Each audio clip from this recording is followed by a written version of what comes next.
Hey guys, this is Bo with Music in Minnesota, and we are here with Tom Jackson. You would consider your profession performance coaching, right? No, live music producing. Live music producing. Do you Yeah. want to explain the difference? Yeah, performance coaching is usually somebody who teaches somebody how to move on stage. And that's it. The first thing I do is always rearrange the song, always. It's because most songs are recorded for radio, and radio is a different format than live. It's like I use the example of a movie versus a sitcom. The Simpsons is a 22-minute sitcom. It's a short, sweet thing.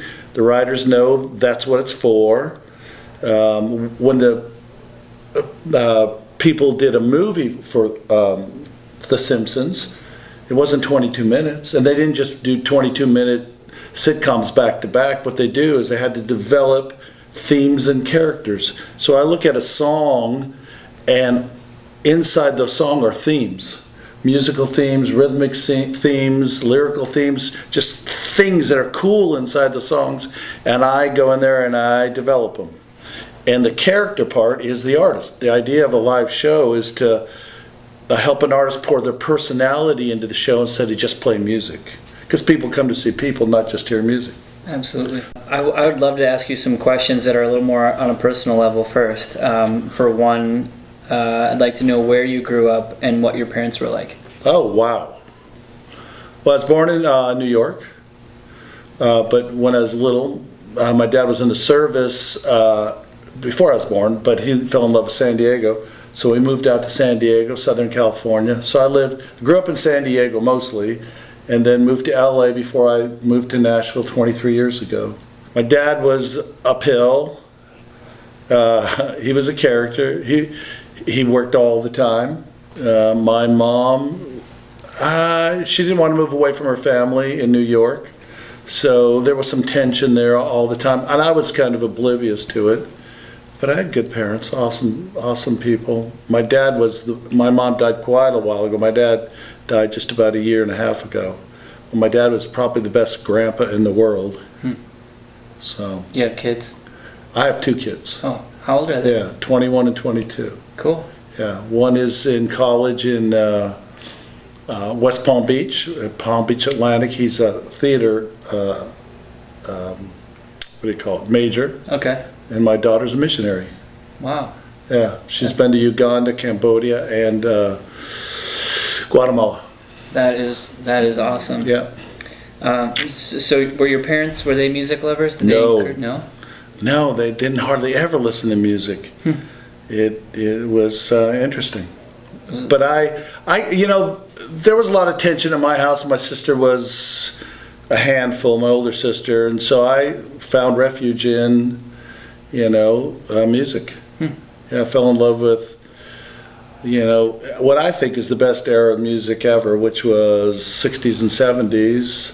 Everybody was different. Nobody sounded the same. I saw Hendrix, Santana. I saw Zeppelin multiple times, on and on and on and on, and I just fell in love with music. That's awesome. Yeah. When was it that you noticed that you had a knack for creating these moments on stage and developing a live show? It was interesting because I was a bass player in about 3 bands, and we were good. In fact, but we never totally hit. We toured a lot. We played a lot. We were voted best band in Southern Cal one year, but it never pushed it over the edge, the tipping point. It never got to the place where we were famous. Mm-hmm. So I learned my musical skills by playing in a band, and to be honest with you, I was the worst player in my band. Not that I was bad, but I was in a band. All the bands I was in were great players, but I was the overall guy, the business guy, or the guy that had the vision for where we were going. So I don't know. One year on tour, I fell in love. I tell you what I got was I had these aha moments where I saw the show from the audience's perspective. I started seeing what they were looking at instead of what we were looking at from the artist's perspective. That's one of the biggest mistakes artists make, is they think, and I hear it all the time, man, if you're feeling it, then the audience is feeling it. That's a bunch of crap. So that's just musical masturbation sometimes, you know. But so I started getting a clue that I had this bigger perspective maybe about 25 years ago. What happened was, again, I was playing and I had these aha moments. For example, one of the tours, our drummer either broke his arm, I can't remember. He broke his arm or he really hurt it. We had to put it in a cast when we were in the middle of nowhere. Oh, geez. And we had already set up for the show. So we went in to play the show. We had to play because we're all set up. We had, I don't know, sold 1,300 tickets or something. And so he went in and played with one arm in a cast, and we were horrible because he was all over the map. He wasn't even a good drummer with two arms. But and so I'm playing in the first song, and we're playing, and I'm thinking they're going to hate us because we suck, because he's just all over the place, tempo-wise and everything. We finished the song and got a standing O, and I went, whoa? And we got standing O after standing O after standing O, and I realized, again, what the audience was paying attention is different than what we as players were. We're thinking our tempo's off, we're not tight, they were paying attention to different things. You know, they were empathy was coming onto the stage because of his arm, and so I started looking at the show from the audience's perspective, and yeah, that changed everything. And so I think the reason people ask me, why do you think you're quote unquote successful at this? Because I can get inside the head of the musician, because I've been a player, because I know what they're thinking. Oh, this is important. But also I can step back, which is kind of unusual, and see what the audience is thinking. And I call myself a marriage counselor. One person's the husband, the audience is the wife. And how do we make this connection that where they really get what each other's about? Too often the band's playing in hopes their spouse gets it. Yeah. And sometimes they do, Yeah. and sometimes they don't. And when it happens, they don't know why it happened. I know why it happens. That's To be great. straight up. Yeah. So when you decided, hey, I'm going to take this on as a job, I'm going to actually, were you working at the time? And I just quit playing. I was tired of being on the road. Also, to be honest with you, I hope my old players don't see this. I get tired of some of the whining of, why isn't this happening? It should have happened by now. That was our plan, and we just kept on making little incremental steps, and I finally just stopped, and I was getting ready to get married too, and I just thought I'm just going to do something different. So I actually, if you really want the truth here, I spent 3 months in prayer and fasting, trying to figure out what I was going to do when I grew up. And I read a little simple booklet by a preacher that I don't even like. It was, after 3 months, I read 45 minutes. I knew what I wanted to do. Now, I'd like to say, then the next day I went out and got a gig and everyone loved me and what I did. It didn't happen that way. It was, I would approach groups and this is what their thing was like, yeah, dude, what do you know?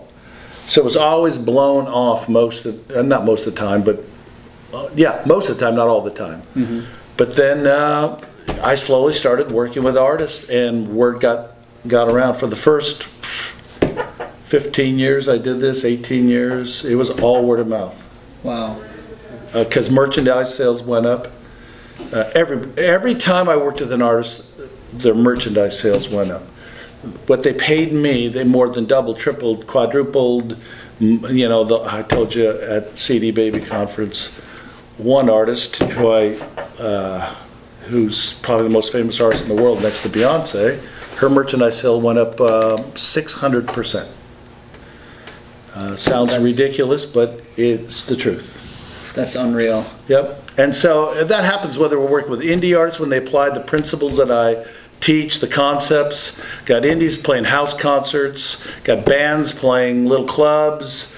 Everybody that applies that sees their merchandise sales go up. Because what you're talking about is creating moments that people want to relive those moments, so they'll go back to the merch table. If you build your merch around those moments, they'll buy those things that are about the moment, and take them home, and your merchandise sales go up, help you make a living. Yeah. There's one thing you said I wanted to talk about briefly is you spent time prayer and fasting. Yep. So fasting, like not eating food? No, well, I ate 3 months, but yeah, not eating food. Yeah. Okay. Wow. Yeah, I spent one of the periods of time was a week without eating. Yeah. Really? Just trying to get clarity. Absolutely. Yeah. And then you also talked about praying. Are you open to talking about your faith? My faith. Yeah, I'm a believer. Yeah. I'm a follower of Jesus because his claims are either he's a complete nut. No, seriously. If you read the Gospel of John and read what he claims he is, which is God in the flesh, he's either completely a nut, and some of the sayings he has are like, really, they're just insanity or they're the truth. So there's no middle ground. Now, if you can look at the church and some of the Christians and all the crap that goes on, that's not the stuff to look at. Look at who he is, and I can't get away from it. It's been 40 years. Wow. Because I can't get away from it, because all the other quote-unquote religious leaders never said the things that he did. And so, it's absolutely the foundation of my life. That's awesome. Yeah. I mean, and I'm a big screw-up. But that's the whole point of it. He came, died on the cross for our sins, and I'm the champion of that. Wow. And that's the gospel. That's awesome. Yep. Did you take any performance classes yourself to perfect your teachings? Well, I joined a company for a year. My best friend ran this entertainment company that went into high schools and did assembly shows. And they taught some of the basic entertainment concepts. It opened my eyes. I think if you look at my influences from a standpoint of where did I learn these things, the seeds were planted with my first bands because we played really intense music. I mean, we would have 12-minute pieces, so I was really into music. And then I went completely the opposite way, went into this company that was kind of like a pop rock, really commercial type thing, but they taught entertainment, how to connect with an audience, certain things. And I only went in for 9 months, but I did 500 shows. Wow. Yeah, and so I got the two merged somewhere along the way, and that's where I started getting the idea to do this, because I saw the importance of connecting with an audience, yet I saw the importance of being great musically. And to me, that's the ultimate of being able to do both at the same time. In this day and age, you got stuff that's all fake, not all, but I mean, a lot of fake, and it's entertainment, and, I'm not into that. And I still love, just crazy musical groups that are tight, that are great players. Yeah. To me, you put the two together and you have a win. Have you ever been contacted to work with an artist who you were a fan of? No. No? I'm not a fan of many. I mean, I guess, I'd probably get nervous if Sting called. Yeah. That's about it. Stevie Wonder. I mean, in other words, some of the, but no, I've never been contacted, I wasn't a fan. I didn't even know who Taylor Swift was when I first started working with her. I mean, I heard the name out there. Yeah. And I didn't know how, she was good. And I didn't know how good she was until I put the headphones on, got the gig, and started listening to her music. Yeah. And went, oh, wow, this girl knows how to write. All the other artists I've worked with, I've probably worked with 200 artists now. No, I was never a fan. Maybe if Zeppelin would have been still around, but no. Yeah. No. Okay. Have you ever came in to a group and realized there wasn't really much you could do? Yes. Yeah? What was that like? Frustrating. Well, here's the deal. First, let's start with music ability. Okay. In fact, we've semi-started in what is the word, a artist development thing. People say, particularly in Nashville, oh, we do artist development, we do artist development. Most of them don't. They do product development. They help you with your website. They help you with your record. They help you with your recording. But all that stuff is controllable. Where they do probably help is when they hook you up with songwriters and you do co-writes and you grow as a songwriter. That's probably the most important thing. But many times, because of my association with Taylor Swift, Shawn Mendes, and other young artists, a lot of, in this day and age, a lot of parents contact us thinking that if I just touch them or do something with them, they're going to become the next Shawn Mendes or Taylor Swift, which is a joke. But I get it, there's association. So they'll hire me, I'll go into a rehearsal hall or one of my associates, and the person's not ready. They can't play what we ask them to play because, remember, the first thing we do is rearrange the song. So if they can't do the rearrangement or whatever, then we're stuck. We can only do this much. Then we become performance coaches. And I'm not a performance coach. I mean, we do movement, but it's always after we've rearranged the songs, after the script, in a sense, has been fleshed out. Then you go, okay, now the song's rocking. We need to have a lot of visual. Okay, this song's a ballad. It needs to be intense, and so yeah. So your point is, yes, they can't do it. The other thing is, and I'm past this, knock on wood or whatever this is. I've walked in where record companies or managers have hired us because the band doesn't know they need the help, but everybody else on the planet does. And so there's an attitude of, dude, what are you talking about? It's me. How can it be good? And I've literally, particularly earlier, I've had artists, with that attitude. But obviously with the credibility of working with so many artists, sold millions of records, most people will listen to me, at least, that kind of thing. But still to this day, and this is a great lesson for any musician. See, my job's to go in, just as your job as a musician is to go in the room and create freedom in the room. Back to the spiritual stuff. So the spirit can move. You go to a U2 show, you go to Springsteen's show, you hear all the time it was a religious experience. Why? Because there was freedom in the room. There was no boundaries. There was no uptightness. It was just, it was a religious experience. Well, the same thing holds true in a rehearsal room. If you walk in the rehearsal room and somebody's quenching the spirit, I'm not as creative.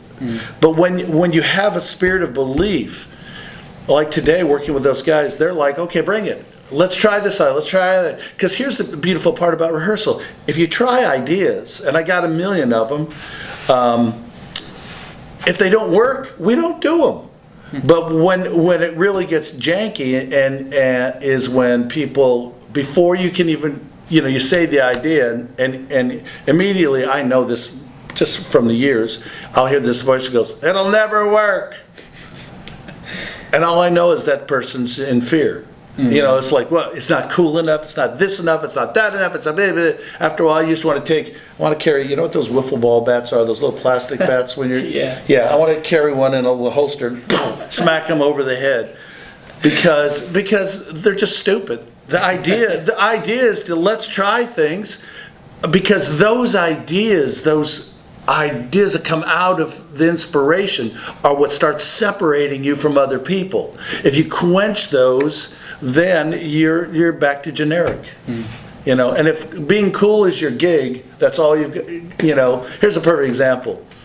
And now this is not a perfect example, but let's just say even on stage, I'll suggest once in a while, listen, you need to wear a headset and play your instrument. And people go, well, man, I can't do that because that's not cool, because blah, blah, blah. Then I just watched U2 live in Paris the other night, and to make the show work, The Edge wears a headset so he can move around the stage and sing. It's not the tool that makes you cool, or unique. It's how you bring it to the people. This is just a stupid tool, and if that's hanging you up, you're in trouble. And I'm not saying everyone needs a headset, but they chose, okay, if we has to stay on the mic stand and be cool, then he can't come out into the middle of the stage and jam with Bono, which is way more important than being cool behind a microphone stand. We're limiting the show. And it's the same thing with musical ideas or arrangements or anything. Yeah. So seriously, one of the most important things is that freedom in the room to try ideas. Did you educate yourself on the subject of psychology in order to understand people better, or are your suggestions on creating a live show based purely on personal taste? Good question. We were conditioned for many years. Now I'm dumbing it down, but intro, verse, chorus, bridge, chorus. You start going outside those boundaries too much, too often, and there's successes outside that, but to be the general rule, that's the general rule. And there's general rules on performance, and most people don't know. What people do is they play music, they go out and wing it, and hope something good happens. If it works, they keep it.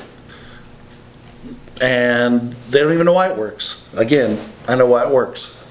You're just flowing right into my next questions. I love it. My next question is, so many artists just wing their live show. They rehearse their songs, but as far as preparing conversation with the audience, it's basically non-existent until they are on the spot. Can you describe the successful balance between spontaneity and preparation? Totally. Starts in the rehearsal hall. It's form and spontaneity. If I wanted to have a successful, I say this in my book, but I'm just thinking of it. If I wanted to say I wanted to have a successful touring, taking people on a tour, meaning we're going to load up on a bus and we're going to cruise through America for 2 weeks. And people pay lots of money to do that. You got to plan all this stuff, right? So if I was going to do that, I wouldn't just rent the bus, fill it up with gas, advertise, get in the bus and start driving. If the plan is just to play songs, that's a mistake. You've got to it goes back to what I said at the very beginning of this. You've got to crack open those songs and create moments out of them. There are musical moments, there's visual moments, there's lyrical moments, there's rhythmic moments, there's all kinds of moments that people want to experience, but the artist, because they just practice the songs in rehearsal, they never crack them open. But that's where it starts. And in that preparation, you've got to leave room for space, for spontaneity. Part of the arrangement is knowing that I've got 16 bars here to do something. On a night when the audience is like, oh my gosh, we love you. You can sense there's a love fest going on. That 16 bars can become 32 bars because you're in no hurry. You get away with it. You're in a groove. Everything's working. On a night when nothing's working, that becomes eight measures, and you know it. Wing it and spontaneity are two different things. We think spontaneity is just going up and making stuff up. And I tell artists all the time, you want to be spontaneous? Then freaking walk out on stage with your instrument and write the songs. No, that's spontaneity. Yeah. Play them. Okay, ready? Everybody go. Well, that's what you're doing with your show, except 30 minutes before, you write out the set list, you put a T where you need to talk or change a guitar, and somebody mumbles something into a microphone, and it's a bunch of crap. But here's the problem. Every once in a while, the planets align, the spirit falls, you can actually hear the monitors, and it's magic. And you live off that for the next 5-10 gigs until it happens again. And again, you don't know why. But you want to have spontaneity. You want to leave room for spontaneity, but you also have to have form. Spontaneity comes out of form. But you have to have the right form too. If you don't have any room for the spontaneity, just jumping around, that's not spontaneous. That's winging it. It's a bunch of crap. Yeah. Unless you're a punk band, whatever. I can't tell you how important it is to rearrange your songs, to find the moments in your songs. And if you don't know what I'm talking about, then buy the freaking book, because that is the key. Audiences go for 3 reasons: to be captured and engaged, to experience moments and have their lives changed. And that's the grid we run our shows through. Is that happening? If it's not happening, then we have to adjust. Capture and engage, people listen to this will go, oh dude, we capture and engage my audience all the time. I mean, I'm feeling it, it's awesome. I'm like, I'm not talking about you. I'm talking about your audience being captured and engaged. And I'm talking about everybody in the room, or almost everybody in the room, being emotionally connected to you. So how do you capture and engage an audience? Is by the moment you create, the psychology of the script, meaning the set list, your verbal skills, your visual skills. It's like making a great movie. That's all it is. And you talked about manipulation. That's what a movie does. Yeah. A movie takes you to a place where you're supposed to laugh here, supposed to cry here, you hear a pin drop here, you're clapping here. That's what a show should do. But instead, you don't just have great actors go out and go, okay, go out and be spontaneous, you're bitching, go for it. You don't do that. You have a script, and you leave room for them to wiggle around a bit and be spontaneous. And if the spontaneity works on film, you keep it. If it doesn't, you stick to the script. So what would you say to an artist who has backtracks and they have to stick to a click? A click is different than backtracks. Okay. Let's say backtracks. Yeah. Edit them. I do this all the time. The group, there's a girl opening for Pentatonics next week. And she's got all these awesome tracks, and it's a day of age of, stems and tracks. So what I do is I go in, rearrange the songs. They've got the songs already recorded. Go in and rearrange the songs, then they got to go back in the studio, pull the stems and rearrange those. And we match them up, and it works. Nice. And in some cases, we're too tied to those tracks too. There's just times where like, so who knows that little shaker's going on and a little rumble below? Well, only people that know it is you. Yeah. So why even have that? Why be stuck to that? But even when we go into the spontaneous stuff, okay, when we go into rehearsal, we're going, okay, this is the place where you guys could go off, or there's spontaneity here. You got 8 bars. All right, so we can't go 16 here, or can we? If we read the audience right, and we've got 2 stems in our computer, and the audience is totally with us, and we can go longer that night, I hit the one that has 16 bars. Nice. So I'm reading the audience, I'm listening to the audience. That's a whole nother animal, learning how to listen to an audience. Wow. So you have both ready, prepared, and you... Exactly. Okay. I've actually had 3 prepared for some artists. Really? Yeah, well, it's like an edit. There's a TV edit, there's a radio edit, there's a live edit. I suppose. Yeah. Are you able to name just a few common mistakes that you see almost every time in an artist? Sure. If an artist who I'm talking to is, generally most artists, the reason they do it, they love music. It might become a hobby, but they really would like to make a living. So I say, if you're going to make a living, you got to play more than one song on The Voice or whatever. You got to do 45 minutes to 2-hour show. Well, so I always ask this question: do your songs sound the same? And the artist is incredulous. No. A guitar player says, I'm playing a Les Paul on this, I'm using a Strat on this, I'm using a foot pedal here, drummer's like, I'm doing a shuffle here, I'm rocking on another, lyrics are different, on, melody's different. So everything's different, not everything, but I mean, do your songs sound the same? The answer is no. Then my question to you, and this is a big mistake, why do they all look the same? If they don't sound the same, why do they look the same? Because in most cases they do. The artist does the same thing song after song after song, physically on stage.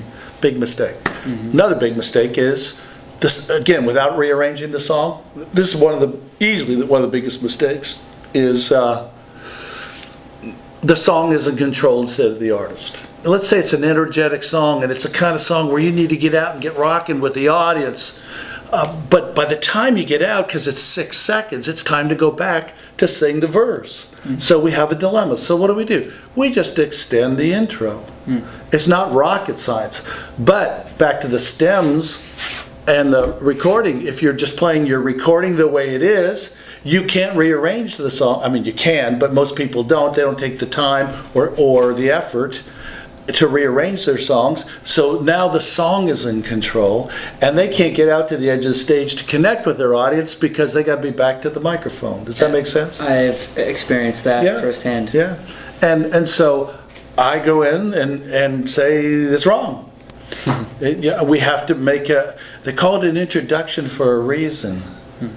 And you're introducing a song. So how do we creatively introduce a song? It could be 3 minutes, a cool, unbelievably great 3-minute intro if you're creative, that brings people into the song. Instead of 6 seconds you're into the song, because people think it's all about the song. It's not about the song, it's about the moments. Sometimes songs create moments, but most of the time they don't.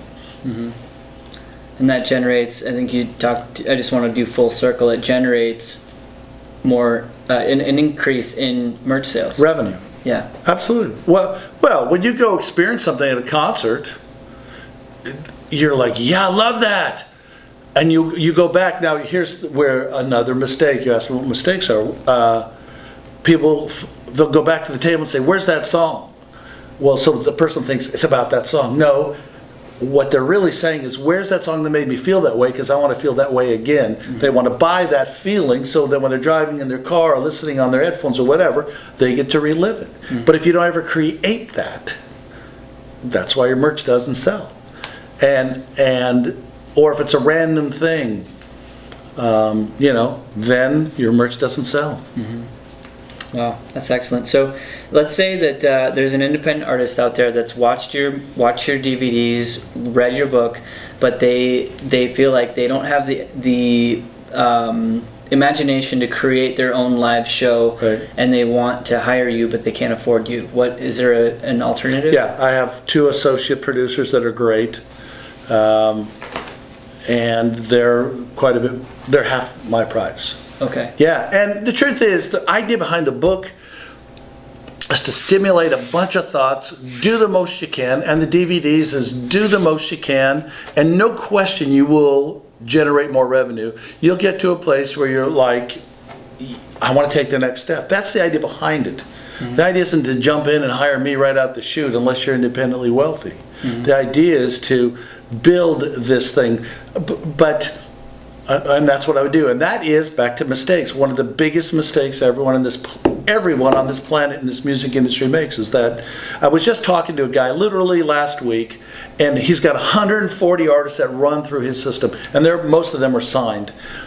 And he's shown me a timeline of a year where they spend $75,000 on a record before it drops on publicity, and he says, we're idiots.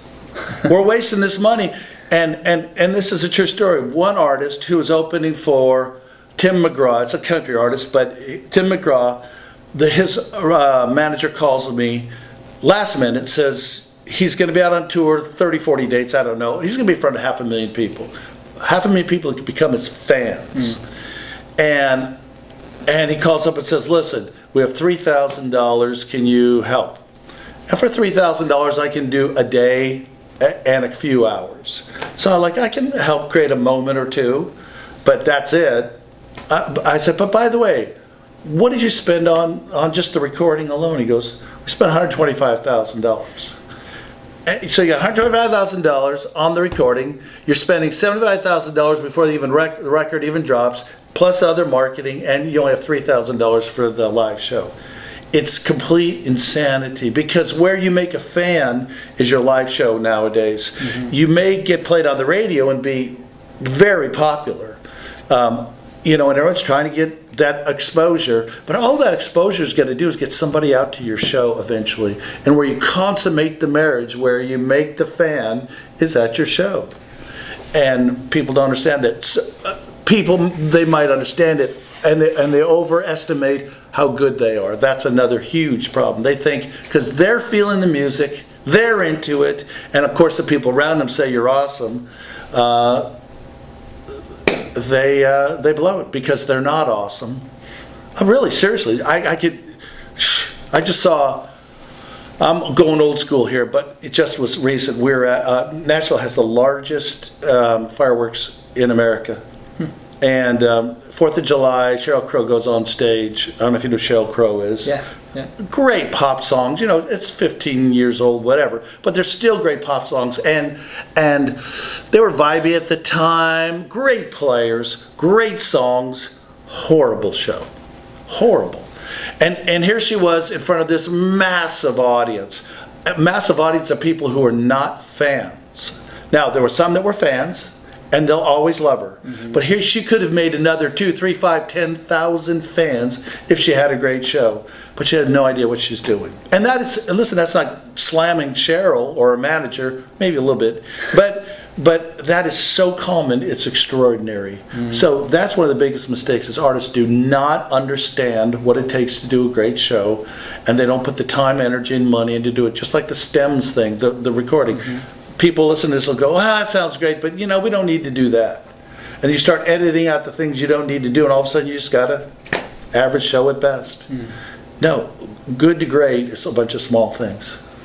If you want to learn how to perform, you need to buy my book to start. 90% of your revenue is going to come from your live show, and it's the last thing you pay attention to. I think I would start paying attention to it, and I challenge you to challenge me on these things. See if I'm a liar, I'm telling you the truth. That if you put your show together and make this world rock your way, you will start getting more gigs, develop more merchandise, have a bigger influence, and you'll grow your fan base that way instead of just randomly, just like your show. It's an expensive book, not going to pretend. It's intended to be a college curriculum book, brought it to Berkeley and other places. But I promise you this, if you apply the principles and you don't make your investment back, I give you your money back. But you got to be honest and say, I actually studied the book and worked on these things like the set list or movement on stage or how to create these moments or the multiple streams of revenue so that you can, honestly, if I could send you somewhere to find the material like this, I would. I tell you, I lived in, like I said, New York, LA, and Nashville now. There's nothing like it in the world. Might sound arrogant, but it's just simply the way it is. Go look. I'm not a choreographer. I'm not a drama dude. I don't do dance. What I do is look at a show and help people learn how to create moments. And the psychology of an audience, on and on and on. There's 432 pages of stuff that actually will make a total difference. And it's not going to make a difference in my life because, it's $99 for the book, but it's a lot. But for me, that's just a good dinner with my wife. It's not going to make me wealthy. I'm already doing really well, thank you very much. But it might change their life. I have literally thousands of emails of people telling me it's changed their show. Wow. So that's where I'd start. I got a DVD series called All Roads Lead to the Stage. I do workshops, blah, blah, blah, blah, blah. Cruise the website, but I'd start with the book if you read. And if you don't read, I would. And I'd mark it up. Cool. That's it. Great. Well, thank you, Tom, very much for coming to Minnesota, first of all, and taking the time to talk with us. It was great. My pleasure. This is Tom Jackson, and you're watching Music in Minnesota.